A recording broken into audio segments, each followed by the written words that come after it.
তাহলে এই যে বর্ণটার নাম কি? সকলে বলো তো, বর্ণটার নাম কি?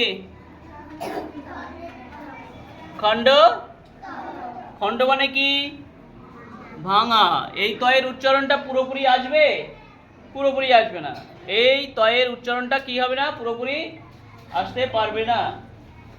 আর এই যে বর্ণটা, এ কিন্তু নিজে নিজে উচ্চারিত হতে পারে না।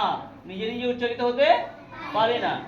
নিজে উচ্চারিত হতে পারে না বলে ওকে উচ্চারিত হওয়ার জন্য কি করতে হয়? অন্যের সাহায্য নিতে হয়। কি করতে হয়? অন্যের সাহায্য নিতে হয়।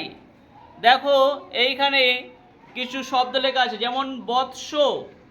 এখানে দেখো ওই যে খণ্ডত আছে, খণ্ডত ওর আগে যে বর্ণটা রয়েছে, ওর আগে কি বর্ণ আসে? ব আসে এখানে। এই বয়ের সাহায্য নেবে, নিয়ে এই খণ্ডতা উচ্চারিত হবে। তাহলে ব অর্থাৎ সামনের যে বর্ণ, সেই সামনের বর্ণ ছাড়া এ কিন্তু অচল। সামনের বর্ণ ছাড়া এ একেবারেই অচল। এইগুলো হচ্ছে অযোগ বাহু বর্ণ। এরা নিজেরা কিন্তু উচ্চারিত হতে পারবে না, অন্যের সাহায্য নিয়ে উচ্চারিত হবে। দেখো এখানে প্যাটার্নটা, উচ্চারণের রীতিটা দেখো। বৎ, তারপরে স রয়েছে, শো, বৎস। তারপরটা দেখো ব্রি। ব্রি, হকে কেন্দ্র করে আবারও উচ্চারিত হচ্ছে, বৃহৎ। তারপরে দেখো ছ লাত, ছ। এবার লকে আধার করে বা লকে নির্ভর করে উচ্চারিত হবে, ছ লাত, লাত শব্দটা আসলো। এর নিচে দেখো সৎ, দন্তস্বকে আধার করে উচ্চারিত হচ্ছে, সৎ মা।